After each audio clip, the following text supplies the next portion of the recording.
Let's steal in. What's up? It is 6 o'clock, just after. Good to see everybody. This is the Grit team meeting. We will try to keep it brief. Jack and I are excited about the meeting. So a couple things we want to make sure we touch on. We will go over the Amplitude assignment, so the mental training piece, and then we'll talk a little bit about the Google form that you guys filled out. I'm gonna send that out to you guys. So you guys hopefully are starting a players only chat. So that way you guys are able to communicate and ask questions. Like I said, we want the ask three, then ask me part. So feel free to start your own chat with each other, but I'll send off that Google form that does have everybody's number if you weren't able to figure out how to do that out of the group chat. So Amplitude assignment, starting with that. I'm gonna have somebody start. Tell us one thing you took away from the assignment.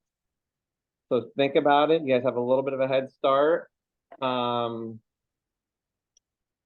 It's gonna be popcorn style. You're gonna pass it from one teammate to the next. So if you are able to keep track of who's already spoken and what they took away, try not to repeat what they said, and don't call on somebody who's already been called on. So make sure you guys are paying attention. Obviously, some of you are in the car, on the road, but this is something that is important. Hopefully you guys are taking something away from that. If you don't know what I'm talking about, then you're wrong, and you should know, because I have dropped it in the chat multiple times. And some of you guys I know have done a great job on it, and some of you have not. So I do get the reports. And like I said a couple meetings ago, that will be new assignments should be getting emailed to you every Wednesday, and they'll be due the following, it was Tuesday, now we're gonna have them due on Monday. So that way I can review them Tuesday before the Tuesday workout. So if you're taking notes, write that down. If you're not, take mental note that you should be getting the assignments. You should have got one today in your email, and those will be due the following Monday. And we will start helping remind you to do those with a little bit of conditioning. So I know running's never shouldn't be like a punishment, but it should be more of a reminder that these things aren't optional. So it's not something that you can choose to do or not. We had that conversation with every one of you when you started the program, that mental training is something that is required to be a part of Grit. So I will be reviewing all those assignments, but you guys now are going to call on each other. So I'll pull the first person that I'm gonna pass it to, and then you guys will pass it to each other. So keep track of who's already spoken, and we'll start just one thing. Yeah, the ball. We'll start with just one thing that you learned or that you took away from the assignment or listening to Colin. So I see Jacob's got his hand up wanting to start. So I will pass it over to you, Jacob. So go ahead and unmute, say what you took away from Amplitude, and then dish it to the next person. I think that one of the things, like the main things that I had is that it was at the start of the video, but when fear is when thoughts become physical. And I think that was one of the main things that I thought of when I saw the video.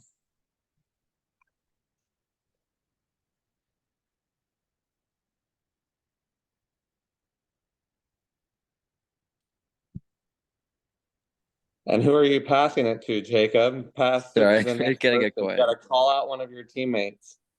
Uh, Say somebody that's maybe making eye contact that you can see, because some of the people that on the call are gonna have to fess up that they don't know what we're talking about when they get called on. So who are you dishing it to, Jacob? uh, I'll say Aiden. Hammond. I learned about temperature check, and like the bottom three numbers are like lacking motivation, and top three are like losing control and like getting out of hand. And then like the middle three is like you're with the flow, you're doing well, you're locked in. That's what I learned. I'm passing it to Clayton. Yeah. What I learned from the video was that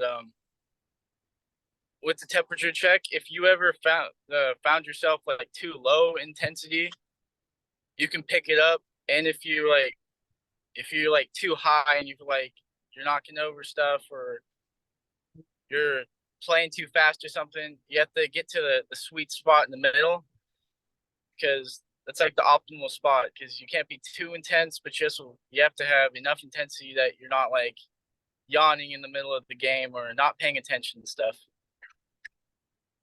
And I'm gonna pass it to Cody. One thing that I took away from it is not to let fear dictate how you play and some of the ways that you can keep your confidence up throughout the game as you go through like mistakes and stuff. And I'm going to pass it on to Kellen. I learned about E plus R equals O a little bit more in depth, and how you can't have the E just to have the outcome. You also have to have a response with that. And I want to call on Caleb.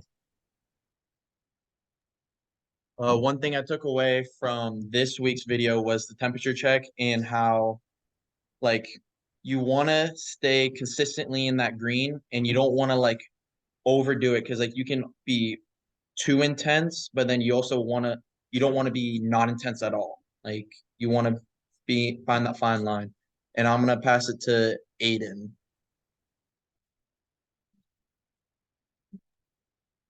I took away the temperature check as well. I think it's like also important that you don't get too hyped up and burn yourself out early. So like try and keep a sweet spot through the whole game rather than start out high and then lose it like over time. And then I'm passing it to Asher.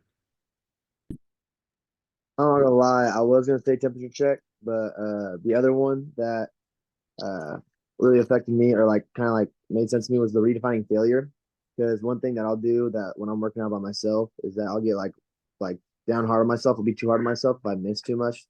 And one thing that I kind of learned is turning that failure into like a different perspective, not as much that you did bad, but it's something that you can learn from and then move on to the next shot or next move that you're working on. Good. I think that might be everybody that's able to be on camera. But yeah, that's hopefully you guys did take that stuff away and nobody was just copying each other.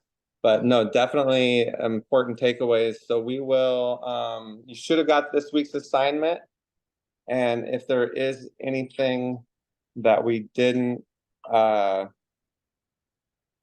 if we need to talk about this week some more with the other players that are watching this on replay, we can. But those are good takeaways. You guys just got to make sure that you're taking notes and listening to that stuff. And we'll see who's able to apply it. Learning it is one thing, and then being able to put it into action is another. So I know Jacob the other day talked about the sponge and how if you stay in that tank or in the water in the bucket, then it's going to saturate you and you're going to weigh yourself down. So how quickly can you get over a mistake or even a good play? How quickly can you get to the next play? So this weekend is the March Madness Final Four. So we have an assignment that you guys are going to have to do. So Coach, do you have anything you want to say before I give them this assignment? Yeah, so Jacob Jones, I want you to talk about what your takeaway was again. Just fear. Yeah, so it was from the video that fear is when thoughts become physical. Okay. And I think this is an important thing to understand, because I think when you think about fear, you start thinking like the best way for me to describe it is like fear's like a kid, right? So one of the best things, because I think there's a difference between urgency and there's a difference between fear. I think both those things can sometimes feel like normal things, or feel like the same thing when um, having urgency and having anxiousness, that kind of plays in an urgency. There's nothing wrong with it, and I think sometimes fear might get overstemmed with like urgency. Oh, I'm anxious. Does that mean I'm fearful? Absolutely not. Um, one of the best things I ever heard about urgency compared to fear is urgency calls for one more quality call, but fear calls for you to make any call to anybody, regardless of whether they are right call to make. All right, and you can think about that on a lot of directions. And another one I heard is urgency causes you to move quickly towards a specific goal, while fear causes you to move anywhere and oftentimes off your target.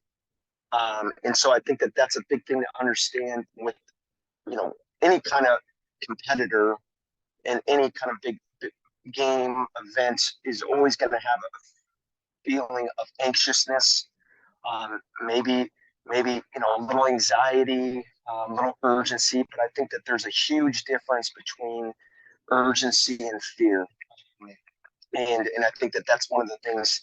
That quote I brought up, that urgency causes you to move quickly towards a specific goal. Like, so when you have urgency, you're moving quickly to accomplish something, to get something done. But when you're fearful, it causes you to go anywhere and oftentimes off your target. And I'm pretty sure you guys can all understand what that means when you start thinking about times that you've had urgency compared to times that you've been fearful. And so I think Colin's, what he's talking about, with fear, is really important. But I don't want it to take away from the fact that, like, it's okay to have, anxiety, butterflies in your stomach. One of the best players I ever coached, Chase Curtis, was an All-American for me at Puget Sound. He used to throw up before every game, like literally throw up.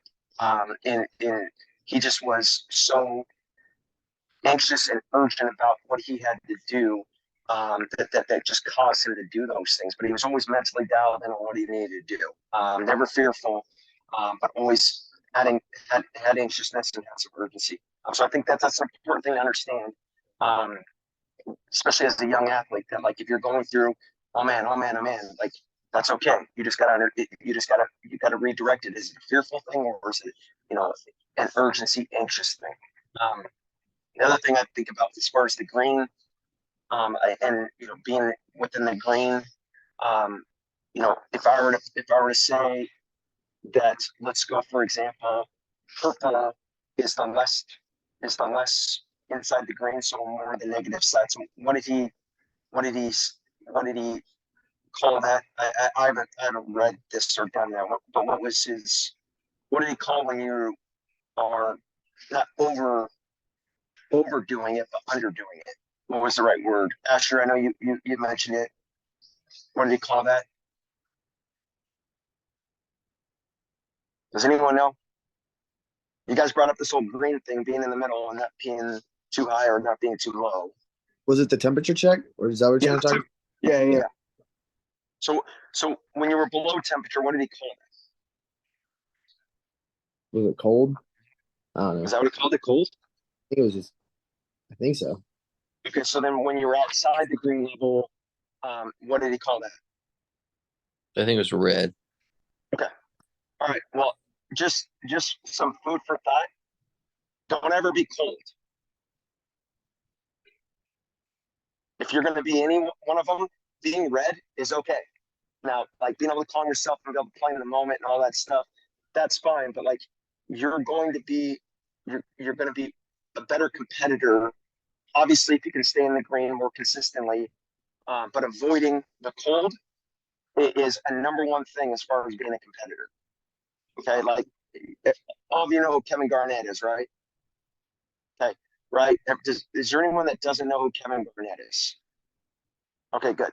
All right, so the key thing about Kevin Garnett was he was probably more in the red than he was in the green. But what made him a Hall of Famer was he was constantly competing. Now, one of the best analogies I ever heard of Kevin Garnett was he was the type of player you always wanted on your team because you knew he's going to rebound, you know he's going to defend, you knew he's going to talk shit to the highest. He was always going to be in your face. Now, you might not want Kevin Garnett to take your last second shot because he struggled to be in the green, but as far as being a competitor and someone that you wanted on your squad and on your team, even though he was a little bit more on the red more often than in the green, okay, like he was never cold. And I think that that's a thing for it. It's like, you know, you take the cold, eliminate the cold. You should never be in that moment, ever. You know, it talks about, you know, we talk about circle control, your attitude, never like you're a competitor, like you're never in that cold space. So that green and red, you know, obviously you want to try to do the best you can to be more in that green level, but you know, understand, eliminate that cold level from your vocabulary, from your mindset, you know, and if you start doing that at a young age, or at your guys' age, it's going to put you leaps and bounds, you know, ahead of a lot of people. So, you know, you think about the great competitors in our game, you know, the Michael Jordans, the Tiger Woods, the Kobe Bryant's, you know, Kevin Garnett, like, you know, those guys, blue or cold was never an option, ever. Okay, so just having a mindset like that is important to understand. That's all I Err got, on the Coach. side of being over intense. If you're Yes. gonna err, don't err like Coach said the other night. Blow it up, right? Like if you're gonna make a mistake, do it going full speed. Don't be timid, right? And blow it up. Just go full speed. And if you're gonna err on the side of being over intense. Don't be lukewarm. Don't be mediocre. Push into that passionate, intense level. Love it. I heard Isaiah Thomas was on a podcast the other day. We're talking about Isaiah Thomas, Boston Celtics from Tacoma, Washington. I know I've referenced his name a couple times, but you know he just signed his second 10-day contract. Very humbled. Third runner up for, or finished third in the MVP voting. That one great year he had. Like, you know, obviously he has the injury. He's never been back to normal, but he's been very humbled. But he talks about, you know, if you want to be elite, you've got to take your cool guy jacket off. It's a great podcast, and he literally just talking about, you know, hey, you can have your cool guy jacket, you know, when you leave the facility, or before you show up to the facility, but like when you roll up into the facility for practice, for games, that thing needs to be taken off, you know, and put away. And I think the cool guy jackets, you know, go with the mediocre and the lukewarm, or that cold level, where like if you're going to be a competitor, like there is no such thing as a cool guy jacket. So just that's another analogy I heard the other day from Isaiah Thomas that I think hits home with a lot of athletes, especially high school athletes. You know, having that understanding, getting rid of that cool guy jacket is going to take you a lot farther than wearing that damn thing. The cool guy gets his ass kicked by the hard worker. I think there's a sign in a locker room somewhere that says that. All right, your guys' assignment for this weekend for the Final Four game. I want you to, if you're able to watch, take notes on one team. You can pick the team. It doesn't have to be the teams that win. It doesn't have to be the teams that lose, but I want you to pick one of the four teams in the men's Final Four, and write kind of about their season and how they end up getting to where they're at right now in the Final Four. So you can, if you're able to watch, hopefully you can watch and talk a little bit about the game itself, but kind of I want you to do a little bit of research on one so you can decide which one of the four teams interests you the most or has the most exciting storyline to you. But 2 to 3 paragraphs I want you to write, and that will be due next Monday night, as well as the Amplitude. So that's your guys' assignment for this weekend. Watch the game, talk, maybe find your favorite player on that team. I know some of you guys did engage in the group chat when I asked about your favorite player in the tournament. Some of you guys just blew it off or just decided not to reply, and that some of that's maybe you don't want to put yourself out there and say something that's gonna not look like as cool to the other players, or maybe you only are on your phone when you're with me. But if we ask you guys to engage in something, or put something in the chat, do it. I know you guys have your phones with you a lot of the time, and so check that chat. And if there's things that you see in there that we're asking questions, some of you guys are still missing the Google form. That's why I haven't sent it out to you yet. There is a player that hasn't filled that out yet, and I've definitely dropped that in the chat multiple times, talked about it on meetings, and still some of you guys are getting all your stuff done, and so this doesn't apply to you. So keep doing what you're doing if you are doing all of your assignments. But pretty soon we will be calling people out that aren't doing them. T-shirts, your parents, I sent in the parent group chat about T-shirts for them to support us and wear the baby blue and pink on tournament days. You guys will get a shooting shirt. It's kind of like a dry fit T-shirt. But if you guys want another shirt, you can have your parents message me and get a second or third shirt. So there is 3 options. There's the options that you guys are all getting, and then I gave the parents 2 different options. All right, so what I'm gonna have you guys do is, this was recorded, so I will put this up on YouTube tomorrow, so you guys will see it. Make sure your teammates watch it. If you guys were able to start a group chat, I would make sure that your teammates all know the expectation that their 2 to 3 paragraph summary of one of the teams is done, and that they do their Amplitude assignment. So we will run as a team if that's not done on Tuesday, and the practice next Friday. Yes, it's the Friday before Saturday, Sunday tournaments, but if we're not doing what we should be doing, I don't care if it's the day before games, we're going to do a little bit of conditioning or push-ups just to remind you guys that it is a team. So in your group chat that you guys have started, make sure that you're connecting with each other and checking in and asking who still needs to do the Amplitude assignments, or the Google form and the national or the Final Four assignment. So next week, you guys will need to have the Final Four assignment and the Amplitude assignment videos watched. All right, that's all I have. Appreciate you guys showing up that are here. Definitely let the guys know that didn't show up, the assignments they need to do, but I will drop this recording in the chat for you guys. So hopefully some of them have messaged me and said that they were going to miss the meeting and they would watch the replay. Some of them might not have messaged me, but they should watch this replay also. A lot of good information that you guys shared and what Coach Lunt shared.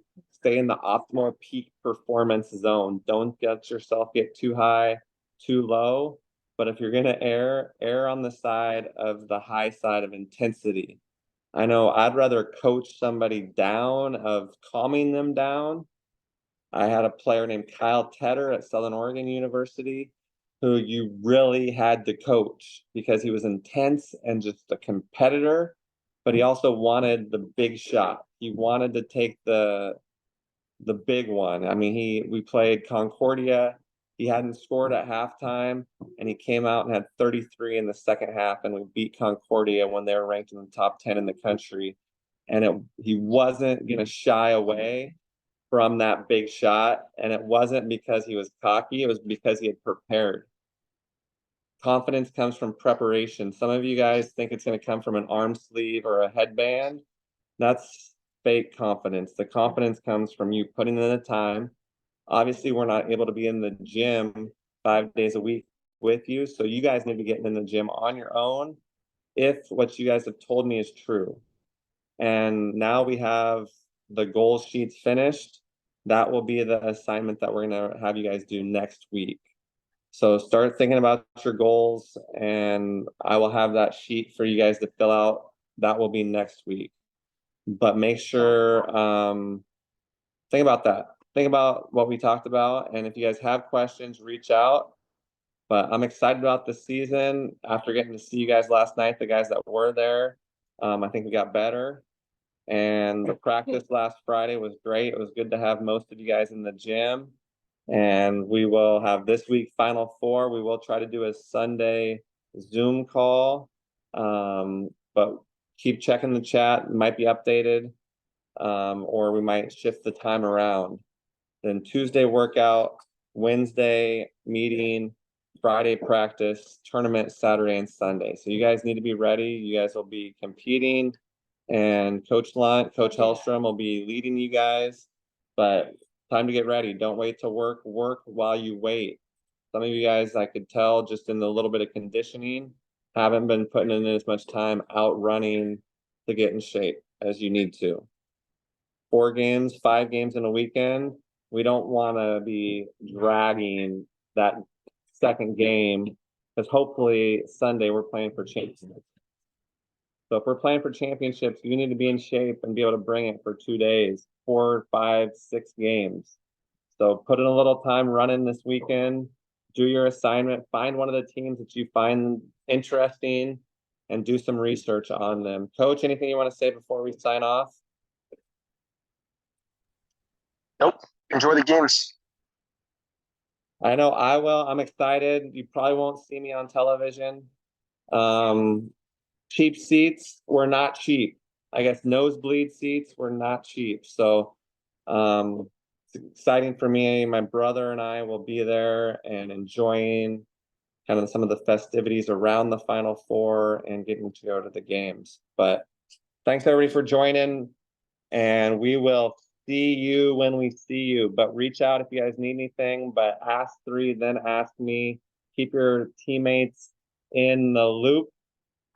My wife just looked at me because she knows I stole that from her, that ask 3, then ask me thing. It's not original material or an original thought. She did teach me that one. That's how she operates. But all right, guys, have a great evening. Watch the Final Four on the women's side too. I'm pulling for Caitlin Clark. I don't want to see South Carolina or UConn win another one. I want to see Iowa. That's what I'm pulling for, but hopefully you guys watch, enjoy the women's game as well. Most of them can shoot it better than me, and I know you because I've seen you guys. No, I'm joking. All right, guys, have a good night. See ya.